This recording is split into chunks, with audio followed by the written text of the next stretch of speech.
Akankah serangan ini memang akan semakin meluas seperti yang pertanyaan sebelumnya tadi pemirsa, karena genap sudah setahun terjadi agresi Israel di Gaza Palestina yang meluluhlantakkan Gaza Palestina dan bahkan menyebabkan ada puluhan ribu orang meninggal dunia. Serangan ini juga semakin meluas bahkan Lebanon dan dikhawatirkan ini akan semakin berdampak luas. Bagaimana kemudian konflik ini akan terus terjadi? Kita akan membahasnya pada malam hari ini bersama dengan sejumlah narasumber yang sudah hadir semuanya di studio. Saya akan perkenalkan satu persatu. Pengamat hubungan internasional Bapak Tuku Reza Shah. Selamat malam Bapak. Selamat malam, terima kasih. Baik, dan juga selanjutnya sudah ada pengamat Timur Tengah Bapak Hasibullah Satrawi. Selamat malam Pak Hasibullah. Selamat malam Mbak Gita. Dan juga tentunya sudah hadir aktivis kemanusiaan Mas Muhammad Hussein. Mas Hussein, apa kabar? Selamat malam. Alhamdulillah baik. Oke, Mas Hussein, saya ke Mas Hussein terlebih dahulu. Sudah setahun dari kita melihat agresi Israel yang terjadi di Gaza Palestina tepat 7 Oktober tahun lalu, Mas. Ya. Bagaimana kemudian melihat situasi saat ini di Gaza Palestina? Kalau tadi di berita sudah jelas sekali ya, ada perbedaan antara hari ini dengan setahun yang lalu yang begitu luluh lantak di Gaza. Ya. Jadi perlu difahami dulu, ada setidaknya 4 kondisi di Gaza selama ini. Pengalaman belasan tahun tinggal di Gaza ya. Pertama ada namanya kondisi eskalasi. Kondisi eskalasi ini di mana ada jual beli serangan, namun intensitasnya minim. Dan Israel belum sampai kepada tahapan operasi militer. Eskalasi. Eskalasi ini biasanya entah itu berhenti atau dia lanjut naik level menjadi namanya agresi militer. Agresi militer ini yang saya rasakan di Gaza 3 kali agresi militer. 2012, 2014, 2021. Agresi militer ini intensitas jual beli serangan tinggi. Dan Israel mengeluarkan satu nama operasi tertentu. Nah, biasanya agresi militer ini diakhiri dengan yang namanya gencatan senjata, ceasefire. Ceasefire ini masa di mana masyarakat hidup normal, ke sekolah, kemudian pasar, kemudian para pekerja normal, tidak ada serangan. Itu gencatan senjata. Dan sekarang ini kondisi unik namanya perang. Perang ini adalah di atas status agresi militer. Jadi selama setahun ini kondisinya kondisi perang, artinya semua lumpuh di Gaza ini. Baik itu sekolah maupun juga pemerintahan maupun juga kehidupan bersosial. Dan intensitas serangannya jauh di atas agresi militer.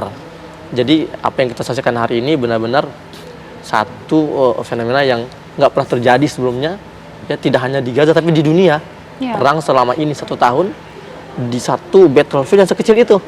Gaza yang hanya 360 km persegi menjadi battlefield dan menjadi kalau media Prancis menyebutnya ini seperti apa lahan uji coba senjata internasional melalui tentara-tentara Israel. Jadi Prancis punya senjata dites di Gaza, Italia punya senjata dites di Gaza, Amerika punya dites di Gaza. Sampai sebegitunya dijadikan wilayah untuk percobaan. Ya, betul sekali. Dan itu diakui oleh salah satu website resmi dari perusahaan teknologi militer di Prancis seperti itu. Dan sampai hari ini sudah 1 tahun terjadi Gaza dikeroyok oleh negara-negara Eropa itu. Oke, saya mungkin ke Pak Hasibullah ya. Mendengar ini penjelasan juga dari Mas Hussein. Artinya Gaza sudah setahun luluh lantak. Ini menjadi pertanyaan besar. Apakah ini akan segera berakhir atau kita akan melihat ada tahun-tahun selanjutnya khusus untuk di Gaza ini? Iya, kalau pertanyaannya apakah ini akan segera berakhir, mungkin nanti di bagian akhir di segmen ini ya kita akan bahas apakah akan mengarah ke sana. Karena menurut saya justru kita harus nyambung dari disampaikan oleh Mas Hussein. Kita melihat dampak-dampak yang sekarang terjadi di Gaza. Yang tadi disampaikan secara infrastruktur Gaza itu luluh lantak, bahkan dengan ribuan korban yang luar biasa. Bahkan tadi disampaikan ini potensi melebar ke Lebanon dan beberapa tempat yang lain. Nah, yang saya garis bawahi Mbak Gita, dan itu tidak kalah memilukan menurut saya, bukan hanya korban yang sedemikian banyak dari orang-orang sipil yang tidak bersalah, justru yang paling memilukan juga adalah karena masyarakat dunia sekarang ini seakan-akan terbelah di dalam melihat kebenaran dan kebaikan. Bahkan ada bias. Nah, ini yang menurut saya kita sebagai warga dunia itu betul-betul menampar kita semua. Sekarang ini dunia seakan-akan terbelah bagi dua, di antara yang mendukung Israel dan mendukung Palestina atau mendukung Gaza. Bahkan peringatan 7 Oktober ini itu menjadi momentum pembelahan. Kalau kita lihat peringatan-peringatan sekarang di Eropa, di sebagian negara Eropa yang masih mendukung Israel, itu bagaimana menggambarkan korban yang menjadi tawanan dan korban daripada Hamas yang 1.200 itu luar biasa. Tapi tidak ada di antara mereka yang menyertakan ribuan bahkan hampir 42 yang sudah menjadi korban dari masyarakat Palestina. Artinya apa? Ini kemanusiaan yang terpangkas. Ini kemanusiaan yang yang separuh, tidak lagi bulat. Dan kita juga melihat tidak mengakuin di beberapa negara, katakanlah di sebagian negara Arab atau negara-negara Timur Tengah, tidak melihat apa yang juga terjadi di Israel. Nah, itu yang saya bilang, di luar soal korban yang berjatuhan yang tadi udah kita gambarkan dan kita ikutin bareng-bareng, ada problem yang lebih serius lagi menurut saya secara pribadi, yaitu tentang objektivisme nilai ini. Dan itu betul-betul kita ini menjadi ngeri ke depan. Kalau ternyata kemanusiaan juga terbelah, bagaimana kita akan hidup di dalam nilai-nilai yang kita pedomani selama ini. Saya akan menganggap Mbak Gita benar kalau Mbak Gita bersama saya. Tapi begitu Mbak Gita tidak bersama saya, berarti Mbak Gita adalah salah dan mungkin tidak dianggap sebagai manusia. Ini kan membenarkan katakanlah tesa-tesa yang selama ini dijadikan kritik tentang, saya menyebutnya mungkin sebagai kejahilan di abad modern. Saya tidak menyebut sebagai kejahilan modern, tapi kejahilan di abad modern. Karena kemudian perilaku-perilaku yang demikian ini seakan-akan dibenarkan dan kita nggak risau dengan itu.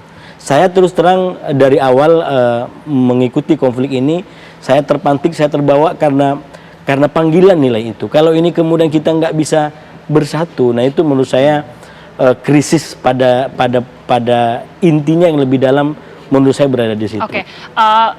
Mengenai hingga saat ini sudah mulai terbelah. Nanti saya akan tanyakan juga ke Pak Reza, tapi melihat tadi Pak Hasibullah sudah menyebutkan bahwa konflik ini sudah semakin meluas. Lebanon ini juga sudah semakin digempur oleh Israel.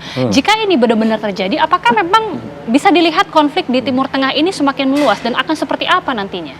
Saya terus terang kalau bicara secara politik, itu yang selalu saya bilang, kita harus banyak mengkaji hal-hal yang mikro atau hal-hal kecil yang itu mungkin tidak berdiri sendiri dan saling mempengaruhi satu sama lain.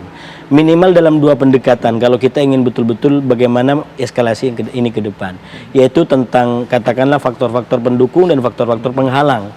Kalau kita baca anasir daripada faktor pendukungnya, iya sekarang ini memang eskalasi luar biasa karena sudah semakin membakar sisi-sisi di dalam katakanlah kelompok perlawanan. Itu udah makin total di situ.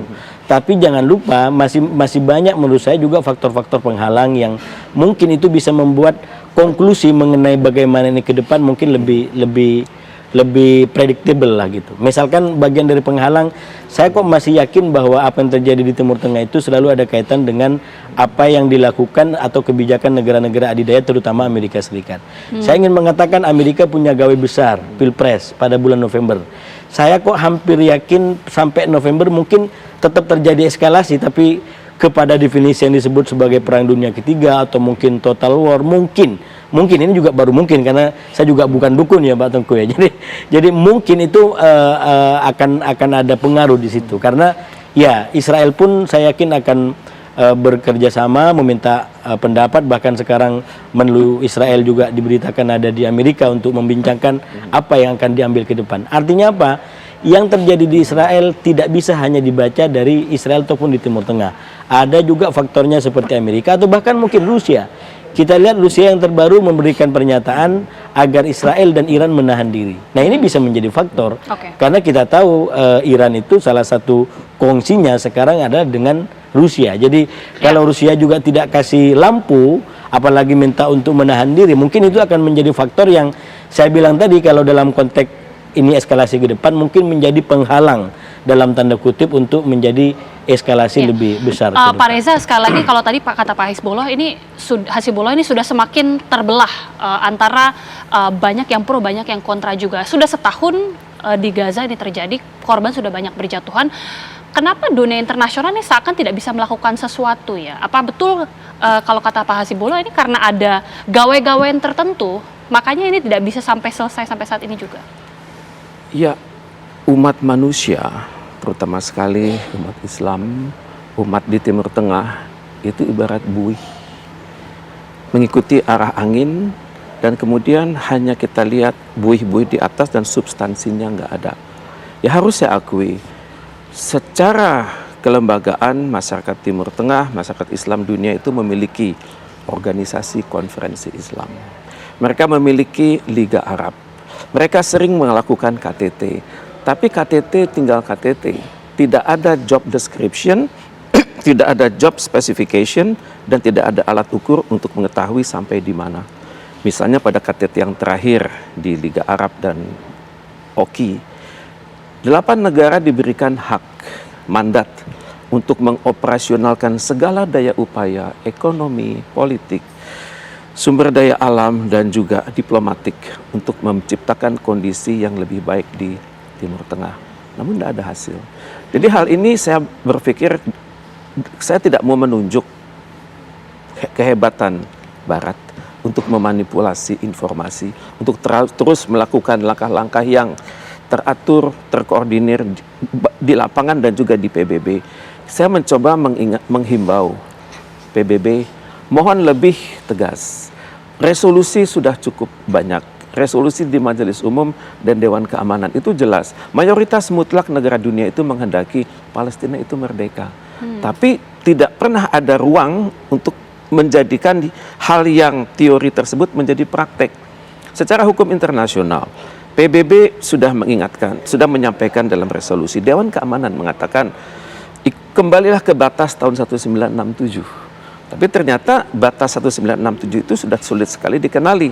Orang-orang yang sudah berpencar, wilayahnya sudah terbagi-bagi, walaupun Palestina memiliki kemampuan mengelola diri sendiri dan juga memiliki kemampuan untuk mendapatkan dukungan internasional, pengakuan internasional.